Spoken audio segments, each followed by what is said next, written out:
Good afternoon. Thank you for joining us here for KREM 2 News First at 4. I'm Whitney Ward. We begin today with an update now on that deadly float plane crash off the coast of Washington. It has now been 2 days since that plane went down on Sunday morning. There were 10 people on board. Only one body has been recovered so far. Today, the U.S. Coast Guard released the names of everyone who was on that plane. All are now presumed dead. The Coast Guard tells us the pilot was Jason Winters. The passengers, Patricia Hicks, Sandra Williams, Lauren Hilty, Ross and Remy Mickle, Luke and Rebecca Ludwig, Joanne Mara, and Gabrielle Hanna. Now, we know among those lost in that plane crash, as we just mentioned, was Spokane civil rights activist Sandy Williams. She was the executive director of the Carl Maxey Center, founder and editor of the Black Lens newspaper, and a trailblazer in the African-American community. KREM 2's Janelle Finch is joining us now live here in the studio to share more on the thoughts of just a few of the lives that Sandy Williams played a part in. Losing Sandy Williams is a loss felt by many. She was a pillar for progress in Spokane, and the flowers left outside of the Carl Maxey Center today are a reflection of the lives she touched. I spoke with people who worked with Williams professionally as well as personally about her impact on our city. People knew Sandy Williams in the community as determined, strong, and an advocate for social and civil rights justice. She was a driving force for the start and success of many African-American resources we see today. She was a founding member of Spokane Community Against Racism, creator of a 7-year-old Black news publication, and executive director of the Carl Maxey Center in the East Central neighborhood. Just across the street, owner of Fresh Soul, Michael Brown, says he had trouble sleeping after hearing the news of her passing. He says Williams was a person who looked for ways to unify communities, and people were stronger because of her. She did bring Black people together, to bring all people together, and for us to support each other. See, because when we can come together as a people, we have a beginning. And when we can stay together as a people, we got progress. But oh boy, when we can work together as a people, we have success. See, and that's what she was about. Williams' partner Patricia Hicks was also identified as one of the people on board the seaplane. Brown says he knew Hicks through Williams, and she was also a beautiful person. He says the duo visited the restaurant often, and the community will feel the loss of two very important community members for a long time. I also spoke with one of the Carl Maxey Center board members outside the center today. She told me yesterday staff members came together and shared stories about Williams. She told me the center and its mission will continue on because, like Williams, she was always pushing forward. The center is currently working out details for a ceremony to honor her life. In the studio, Janelle Finch, KREM 2 News. Thank you very much, Janelle, and we will certainly let you know when those details are set out. There has been an outpouring of reaction, though, on social media from people who remember Sandy and knew her. State Representative Marcus Riccelli posting on Twitter last night saying Sandy Williams was a warrior for all those systematically oppressed. This is a tragic loss, he says, for Spokane and our state. I want to extend my deepest sympathy to her family. She influenced so many lives, including my own. Rest in power. And Washington Governor Jay Inslee also reacted to the tragedy on Twitter. He said, Trudy and I are devastated at the loss of those aboard that plane that crashed near Whidbey Island this weekend. Our hearts are with their families and communities today. And crews are still searching for their bodies as well as the plane's wreckage. The NTSB is on the scene trying to investigate exactly what went wrong. We do know that the plane was bound for the Renton Municipal Airport when it went down on Sunday afternoon. Witnesses say they heard a loud boom as the float plane slammed into the waters off the coast of Whidbey Island. The community along the bay there jumped into action on Sunday trying to search for survivors. My wife said, you guys should get in the boat and get out there. We got out there and there was nothing left. And then, obviously we came across the body that we found.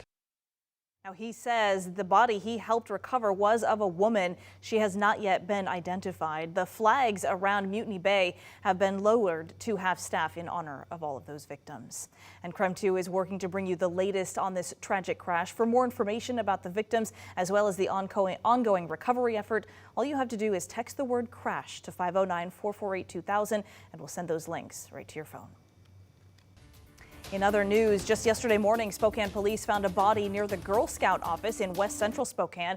It was reported on North Ash and West Maxwell. Police say they do not believe a crime was committed. The identity of the person has not yet been released. Police saying right now they're not exactly sure how that person died. They'll likely have to wait for the medical examiner to determine an exact cause of death. In regional news, Lori Vallow's son was arrested in Arizona and now charged with sex crimes. Police have arrested Colby Ryan, which is Vallow's eldest child. Right now, the record's not telling us exactly the extent of what those accused crimes are. We are working, though, to find out more information. Right now, Vallow and her husband, Chad Daybell, are currently scheduled to stand trial in January for the murder of her two other children, as well as Daybell's former wife. An update tonight on the condition of a teenage girl who was hit by a school bus after a football game on Friday night. She is still in the hospital, we're told, in critical condition 4 days after that crash took place. The girl was crossing the street, this was on 8th Avenue, when a school bus hit her on South Sullivan. The bus driver did stay at the scene. We're told that person is cooperating with the investigation. Officials right now don't believe any impairment was a factor. A manhunt is still underway today. This is for a man accused of fatally stabbing 10 people and injuring 19 others. Now, this was yesterday afternoon. His brother and another suspect in those crimes were found dead, according to police. Officers say Damian Sanderson's body was found with self-inflicted injuries in a grass field. He was last seen with his brother in Saskatchewan. The two were wanted in a stabbing spree that started on Sunday night in a rural Indigenous community there and another nearby town. Police are still searching for Miles Sanderson. Miles Sanderson, Damian's brother, may have sustained injuries. Even if he is injured, it does not mean he is not still dangerous. Both of those suspects were last spotted together about 200 miles south in Saskatchewan's capital. Police so far do not have a motive for those killings. A weather alert for this week, high wildfire danger. We've got our chief meteorologist, Jeremy Legou, outside right now tracking the fire conditions for us this afternoon. It's sort of feeling like fall, but definitely the danger is still lurking out there. Yeah, it's one of those ones where it's cool nights, warm afternoons, and temperatures about 10 degrees up from where they were yesterday. A beautiful day on the lake. And air quality starting to improve just a little bit. Earlier we were in that moderate zone and you can really smell some of that smoke. Tomorrow gets a bit better, but unfortunately that correlates to some of that high fire danger. A bulk of the bad air quality remains down to the south and southern portions of the Idaho Panhandle due to some of the fires burning farther down to the south. We do have one burning off to the north in northern Idaho, and that is going to impact air quality the next couple of days. And over the next 12 hours, temperatures do drop. We fall back down into the mid-50s.